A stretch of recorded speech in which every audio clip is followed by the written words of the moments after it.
बिस्मिल्लाहिर्रहमानिर्रहीम। मैं हूं आपका दोस्त मोहम्मद रिजवान रहमानी और आप देख रहे हैं दान स्टूडियो। आज का मौजू बहुत अहम है। आज हम बात करेंगे आसमानी बारिश और ओलों के पहाड़ों के बारे में। मुल्हिद ने कुरान मजीद पर दो एतराज़ात लगाए हैं। उनमें से पहला एतराज़, कुरान में लिखा कि बारिश आसमान से बरसती है, जबकि साइंस के मुताबिक बारिश बादलों से बरसती है। क्या खालिक को, क्या अल्लाह को वाटर साइकिल का नहीं पता? और दूसरा सवाल है कि कुरान की सूरह नूर आयत नंबर 43 के मुताबिक आसमान में ओलों के पहाड़ हैं जिनसे ओले बरसते हैं। तो इसका बहुत ही खूबसूरत जवाब दिया गया है मोहम्मद सलीम जो हैं उनकी तरफ से। तो वीडियो बहुत अहम है, वीडियो को आखिर तक ज़रूर देखिएगा। अगर आप हमारे चैनल पर नए हैं तो जल्दी से हमारे चैनल को सब्सक्राइब कर लीजिए ताकि आपको हमारी हर आने वाली वीडियो बआसानी मिल सके। अल्लाह ताला ने इस दुनिया की तमाम तख्लीक़ात में दो तरह के मामलात रखे हैं, एक खुसूसी मामला और एक अमूमी मामला। अब इन दो मामलों से बात वाज़ेह हो जाएगी। अमूमी मामलात को इंसान के समझने के लिए आसान बनाया गया है। हम थोड़ी सी अक्ल इस्तेमाल करते हैं और इस मामले की तह तक पहुँच जाते हैं। उर्फ़ आम को इसको साइंस का इल्म कहते हैं। खुसूसी मामलात इंसान को समझने को आसान नहीं होते, लेकिन इसका कतन मतलब ये नहीं कि इंसान इन खुसूसी मामलात का मुशाहदा नहीं कर सकता या इनका इनकार कर सकता है। इन खुसूसी मामलात को भी मानना इंसान की मजबूरी है, क्यों मगर इनको समझना इंसान के लिए मुश्किल है। इंसान कैसे पैदा होता है? एक मर्द और एक औरत एक मखसूस तरीके से मिलते हैं और तो तीसरा इंसान जन्म लेता है। ये एक अमूमी मामला है, इंसान इस पूरे अमल में समझ सकता है, मगर इस दुनिया के पहले इंसान ने कैसे जन्म लिया ये खुसूसी मामला है। क्योंकि जिस साइंसी तरीके का मैंने ऊपर जिक्र किया, इसकी बुनियाद अरकान यानी एक मर्द और एक औरत यहाँ दस्तयाब नहीं, लिहाजा वो साइंस तरीका यहाँ अप्लाई ही नहीं हो सकता। अकल कोशिश ज़रूर करती है इस गुत्थी को सुलझाने की, मगर कोई ऐसा तसल्ली बख्श जवाब सामने नहीं आता जिससे तमाम इंसानों की तशफ़ी हो सके। जवाब की तलब इतनी शदीद होती है कि इंसान अपना मुवाजना जानदारों से करना शुरू कर देता है, फिर जानवरों के आगाज़ पर अटकता है तो और पीछे जाता है। जैसे डार्विन ने ये थ्योरी पेश की कि इंसान बंदर से तख्लीक पाया, यहाँ तक कि अपने आप को एक हकीक और गलीज़ जरसूमा करार देता है कि बैक्टीरिया था उससे इंसान बना। इससे पीछे जाना इसके लिए मुमकिन नहीं रहता। इससे ज़्यादा गलीज़ तरीन किसी शय के इंसान के पास तसव्वुर ही नहीं।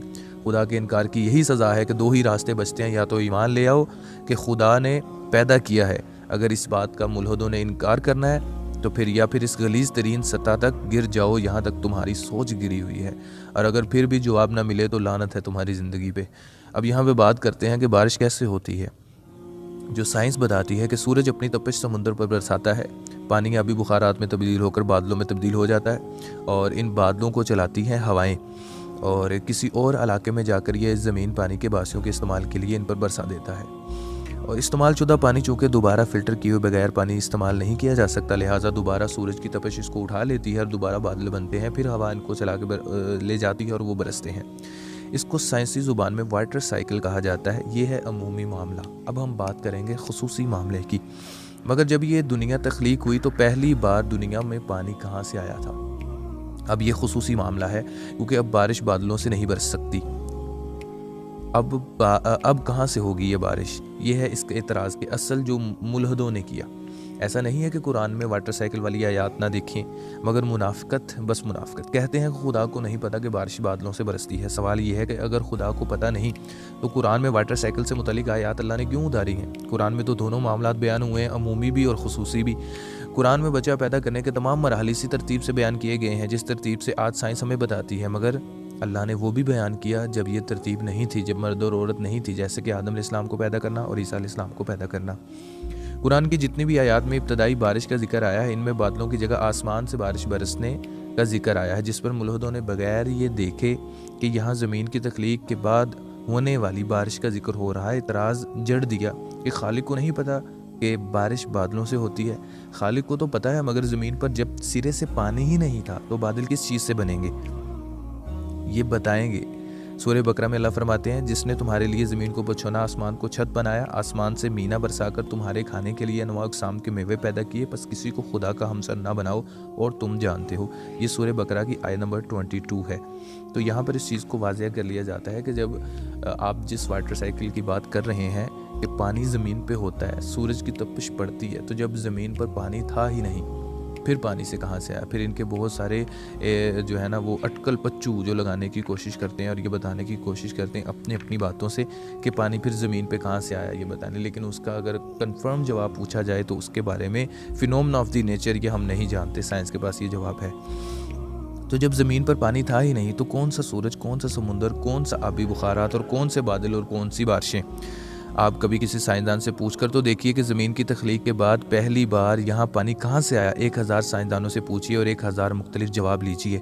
तमाम के तमाम मफरूज़े जिनको बयान करने वक्त ख़ुद साइंसदान आपसे आंखें नहीं मिलाता, क्योंकि सबूत किसी के पास नहीं, महज अटकल पचूल लड़ाए गए हैं।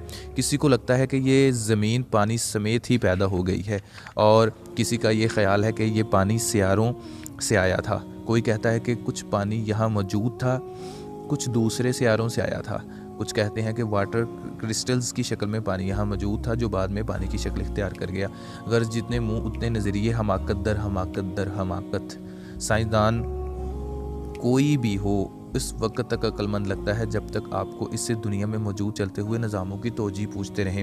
वो इंतहाई जहानत से आपको समझाएगा कि सूरज अपनी गर्मी समुंदर पर बरसाता है, फिर बुखारात आबी बुखारात बनते हैं, बादलों की शक्ल इख्तियार करते हैं, फिर बारिश होती है।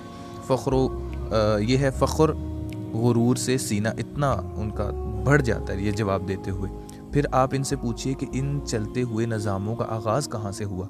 दुनिया में आगाज़ में पानी कहाँ से आया जबकि समुंदर ही नहीं थे।